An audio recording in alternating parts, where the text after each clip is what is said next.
Hello! Today we're going to have a short talk about babies, root chakras, and the development of the human chakra system. If you look at a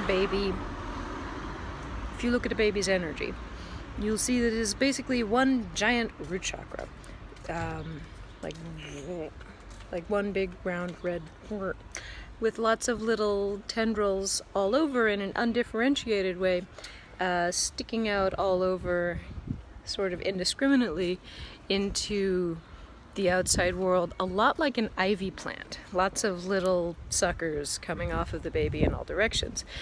What happens as we get older is we gradually pair off our little undifferentiated suckers and focus our energy into deeper taproots.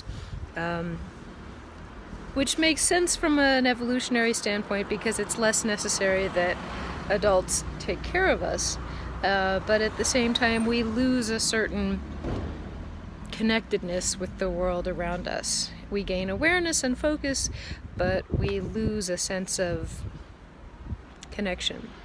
But back to the baby being the root chakra. So they're basically one big thing about needing our most basic root needs met. And then as we evolve and grow up, we slowly develop the rest of our chakras.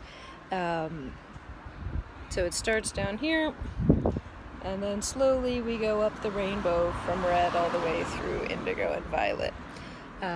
But this process of evolution often gets stuck or restricted, constrained, we miss a step. And this manifests itself in our adult lives and in our adult behavior patterns and in our relationships. And if we can get back to our baby selves and figure out what the heck our root chakra baby self, who still exists within us, most needs, then we can usually work with everything else that happens on top of it. But without that bottom level, you can't build a house with no foundation.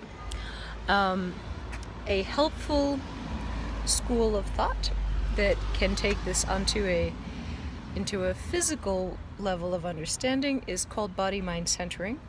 And I'm the one drawing this parallel. They're not necessarily explicitly connected. I'm just using this as a way of helping you understand.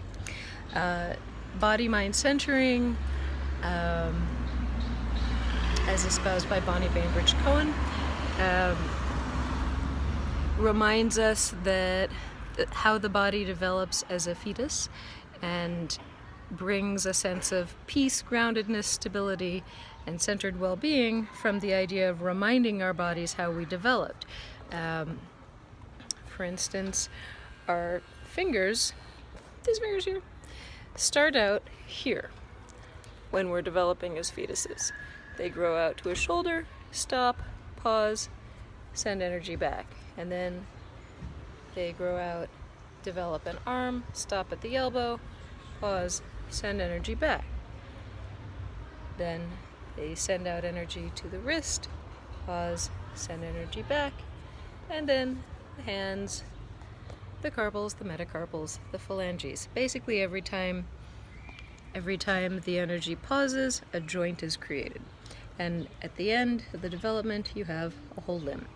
And the same is true for your legs. Your toes start out back here, and then eventually you develop a whole leg. Same way. I simply mention this as a way of thinking of how our chakra systems evolve, but always going back to that root chakra. It always starts with the root chakra, pauses, sends energy back to the root chakra, and then progresses out into our connection with the universe and all of that. So there you go, a word about babies. The next time you see a baby, just take a look with your inside eyes. You'll see that they're like these blazing red balls of they're just like root. And then think about how you can apply that to your daily life. Take care.